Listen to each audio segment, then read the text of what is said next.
এই জিনিস তুমি কোথায় পেলে? এই যে গুড়াটা রাস্তায় বেচতে এসেছিল, এই রাস্তা মানে বেচতে এসেছিল। সস কত, 80 টাকা কেজি। আর বাজারে লাই মানে এরকম এরকম একটা একটু করে ছাড়া থাকে রসুন, 250 40 টাকাও লাই।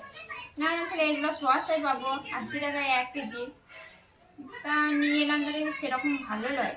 ওইখানে লাই লাভ মনে হচ্ছে, মানে সব এরকম আর কি, এইরকম কালো কালো ও বেশি। অর্ধেক অর্ধেক খারাপ হবে, অর্ধেক ভালো হবে দিন অর্ধেক সেই বাস চলে গেছে। 80 টাকাতেই সেই যাকার দাম তাই চলে আসবে আবার। 1 কেজি রসুন আমাদের বহুত দিন যাবে। কিন্তু বহুদিন যাবে, কিন্তু অর্ধেক অনেক খারাপ হ্যাঁ, বেরোবে তো। মানে খারাপ হয়ে যাবে, কালো হয়ে যাবে। 250 করে নিয়ে আসি, তাই কালো হয়ে যায় লাস্টের দিকে, এগুলো কালো হয়ে যায় না। আমি ভাত যাবো বাজারে নিয়ে যাবো, বিক্রি করে দেবো। 240 টাকা, 80 টাকা কেজি। 240 টাকা। 80 টাকা কেজি কিনে 240 টাকা। বাহ, ভালো বুদ্ধি তো তোমার। হ্যাঁ, তোমাকে একটা আমি ঠেলা কিনে দেবো, নিয়ে রসুনের ব্যবসা লাগিয়ে দেবো। এই রসুন এলো রসুন। এ- এরকম না, এরকম না, লেসন লেলো লেসন।